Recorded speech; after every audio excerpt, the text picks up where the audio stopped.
চালের রুটি কিন্তু সবাই বানাতে পারে না, এই রুটিটা বানানো কিন্তু একটু কঠিনই। তবে আজকের রেসিপি যদি আপনারা দেখেন হুবহুব, খুব সহজে চালের রুটিটা বানিয়ে নিতে পারবেন। আর এইভাবে যদি বানান, এই রুটি খেতে কিন্তু স্পেশাল কোনো গরুর গোশ অথবা মুরগির গোশের দরকারই হবে না, এই রুটিটা এমনিতেই খাওয়া যাবে। এই রুটিটা এতটাই টেস্টি। তো সেই সহজ রেসিপিটাই থাকছে আজকে আপনাদের জন্য। তো এখানে একটা কড়াই বসিয়ে দিয়েছি আর 1 কাপ আমি পানি দিয়ে দিয়েছি, 1 চামচ আদা রসুন পেস্ট এবং দিয়ে দিয়েছি স্বাদ মতো লবণ, 2 চামচ রান্নার তেল আর 2 চামচ ধনে পাতা, 1 চামচ দিয়ে দিয়েছি চিলি ফ্লেক্স আর 1 কাপ পানির ভিতরে 1 কাপ আমি শুকনা চালের গুঁড়াটাই দিয়ে দিয়েছি। তো এখন এই চালের গুঁড়াটা আমি সুন্দর করে নেড়ে চেড়ে সিদ্ধ করে নিব। যেহেতু শুকনা, এই কারণে 1 কাপ চালের জন্য চালের গুঁড়ার জন্য 1 কাপই পানি লেগেছে। আর আপনাদের যদি চালটা ভিজা ইনস্ট্যান্ট ভাঙাই এনে করেন, তো এখানে একটু পানি কম দিবেন। তো সিদ্ধ করে নেওয়া হয়ে গিয়েছে, এখন আমি নামিয়ে নিব। একটা মাঝারি সাইজের বোল নিয়ে নিয়েছি, ওইটার ভিতরে নিয়ে নিচ্ছি।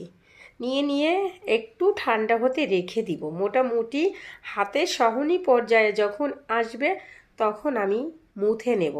আর অবশ্যই একটু ভালো করে মুথে নিতে হবে, যেহেতু চালের রুটি এটা কিন্তু একদম মাখার সময় সুন্দর করে মেখে নিতে হবে, শরীরের যত জোর আছে ওটা দিয়ে। তো আমি সুন্দর করে মেখে নিচ্ছি আর একটু সময় নিয়ে মেখে নিতে হবে। মেখে নিয়ে আমি ছোট ছোট আমি যে সাইজের রুটিটা বানাবো ওই সাইজের লেচি কেটে নিব। তো আমি একটু ছোট ছোট বানাবো, বেশি বড় না। চালের রুটিটা কিন্তু একটু ছোট ছোটই ভালো লাগে। এই যে তো আমি ছোট ছোট লেচি কেটে নিয়ে সুন্দর করে আমি 2-1টা রুটি আপনাদের সাথে বেলে শেয়ার করব।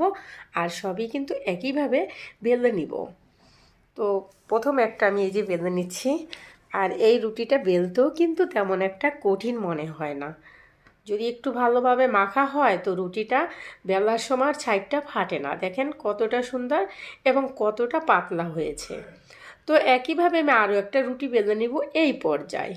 তারপরে একইভাবে সবগুলো বেলে নিয়ে আমি ভাজার জন্য চলে যাব। তো এটা যখন হয়ে যাবে তো তো এটাও সুন্দর করে পাতলা করে আমি বেলে নেব। তো বেলে নেওয়া শেষ। এখন কিন্তু আমি ভাজার জন্য আগে থেকে একটা ফ্রাই প্যান বসিয়ে দিয়েছি আর এটা মোটামুটি গরম হয়ে গেছে। তারপর একটু টিস্যু দিয়ে মুছে নিয়েছি। আর রুটি সবকটা ফুলুক আর না ফুলুক, যেহেতু আমি ধনেপাতা আর চিলি ফ্লেক্স দিয়েছি, 2-1টা রুটি ফুলে নেই আর কয়টা রুটি ফুলেছে। কিন্তু এই রুটিগুলো গরম গরম যদি খান কোনো কিছুর দরকার হবে না, গরুর গোশ মুরগির গোশ কোনো কিছুরই না। এটা গরম গরমই এমনিতেই কয়েকটাই খেয়ে ফেলতে পারবেন, এতটাই টেস্টি।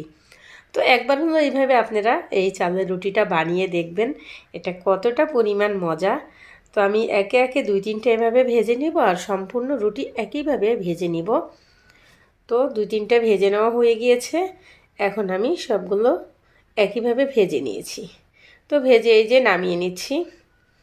এই যে হচ্ছে রুটি, দেখেন কতটা নরম এবং সফট, একদম 2 আঙ্গুলের ভিতরে সব আসে, এক মুখেই দিয়ে দেওয়া যায়, এতটাই নরম হয়েছে। আর রুটিটা একদম পারফেক্টভাবে, কয়েকটা রুটি অনেক সুন্দর ফুলেছে, দেখেন 2-1টা আমি ছিঁড়েও দেখিয়ে দিব। আর এটা কতটা সফট, একবারে একটা রুটি এক মুখেই দিয়ে দেওয়া যাবে, এতটাই নরম হয়েছে। তো একটা রুটি আমি আপনাদের সাথে ছিঁড়েও শেয়ার করছি, দেখেন রুটিটার ভিতরে কতটা সুন্দর। তো এই রুটিটা কি এমনি আপনাদের খেতে মন চাবে না? তো রেসিপিটা এই পর্যন্তই, পরবর্তীতে দেখো।